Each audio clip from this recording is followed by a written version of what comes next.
Hey guys, it's your girl Ayesha, and today I'm going to show you how I made this amethyst crystal druzy jewellery holder. I'm going to be using items from the Sophie and Toffee crystal druzy box, and let me just say I absolutely adore this box. This mold in particular, oh my goodness, absolutely stunning. I'm really pleased with all of the beautiful little details that they included.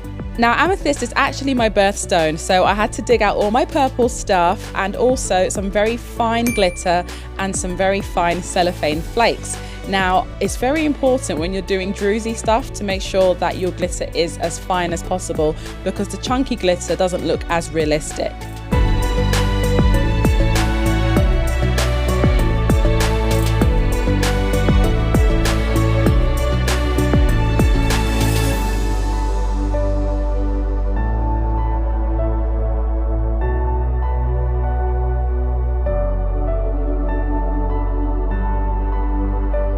I really liked adding in little bits of gold in there too. I'm using gold leaf, but also teeny tiny little chunks of gold, because sometimes little bits of gold do get trapped into crystals.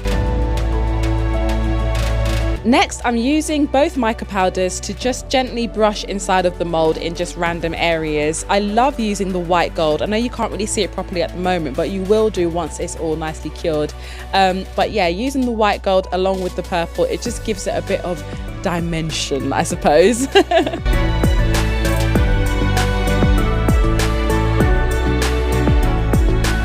Now, you guys already know I'm quite impatient, so I had to use UV resin for this because there was absolutely no way that I was going to be waiting over 24 hours for this to cure. I needed to see how this was going to turn out on the same day, and oh my goodness, I was so impressed.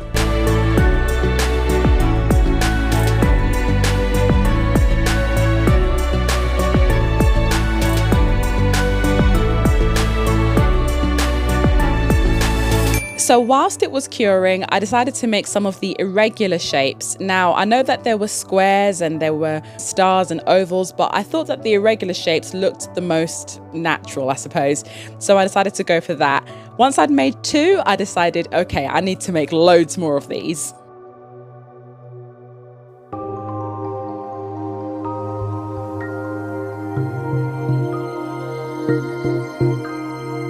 I don't think that I can quite get over just how much this actually looks like real amethyst. I mean, just look at it. Look at it. Honestly, I was so happy with these. However, I did feel that it could do with a little bit more of a glaze. So I used my UV sealer and I just very lightly brushed it over the top. I didn't want to fill it in too much because I didn't want to lose any of the details. But I feel that this really added a little extra something to the crystals.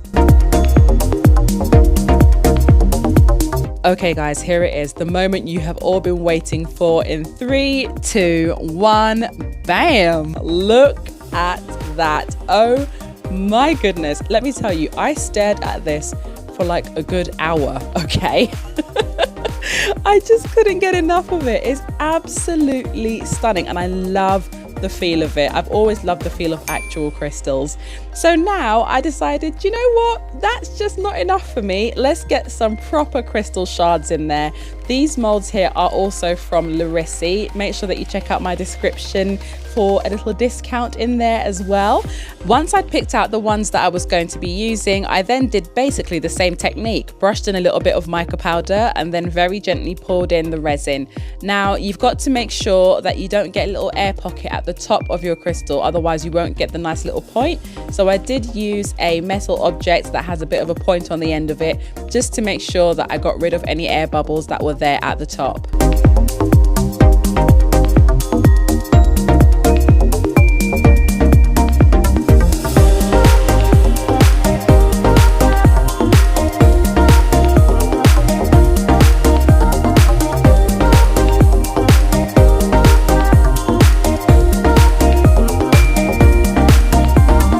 This particular mold I thought would make quite a nice ring, so I decided to make that one as well.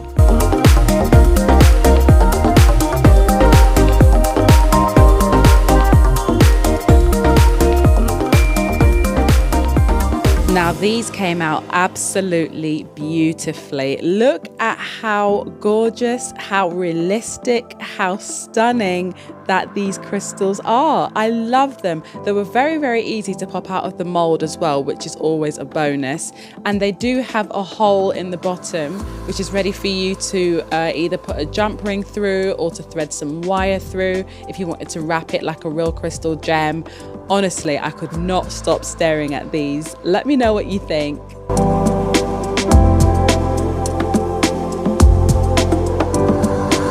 Once I'd finished oogling at the crystals, it was then time to use some more UV sealer and to stick the irregular crystals around the edge. This made it look a lot more like a sort of cluster of crystals that had just been broken out of a rock. I wanted it to have a much more natural look than to have such a clean finish along the edge.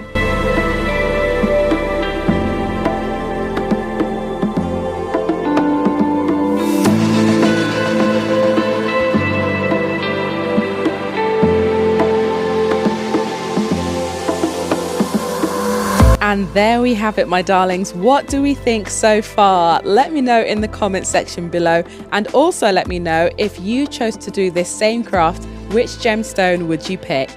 Okay, so now it's time for me to add in the shards. These are going to be there to hold my rings and also for me to drape any necklaces or earrings over.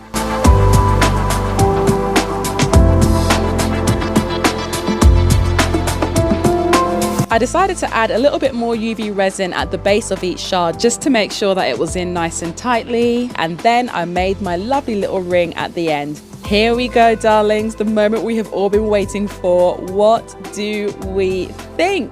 Honestly, this has got to be one of my favorite things that I've made this year. It really, really is. I can't stop staring at it. I can't stop stroking it. It is just, oh, it's so pretty. Let me know what you think in the comments. I had some more resin left over, so I did make some more jewellery as well. Honestly though, like, I could just stare at this for hours. If you enjoyed this video, please do share it. I really would love as many people as possible to see this one. Take care, my darlings, and I'll see you all soon. Bye.